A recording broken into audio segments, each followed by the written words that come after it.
Hi there everyone, welcome to my channel. So in this video guys, we will talk about what is predictive analytics. Before we start, I would like to say thank you so much to all my viewers, silent viewers, and supporters in my channel. Thank you for supporting and watching my videos.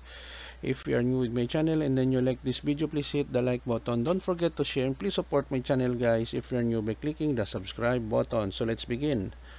What is predictive analytics? Predictive analytics is the process of using data to forecast future outcomes. The process uses data analysis, machine learning, artificial intelligence, and statistical models to find patterns that might predict future behavior. Okay guys, so this is the end of my report on what is predictive analytics is all about. Thank you so much for watching my videos. If you are new with my channel and then you like this video, please hit the like button. Don't forget to share and please support my channel guys if you are new by clicking the subscribe button. See you in the next video tutorial guys. This is your friend Jake saying bye bye for now.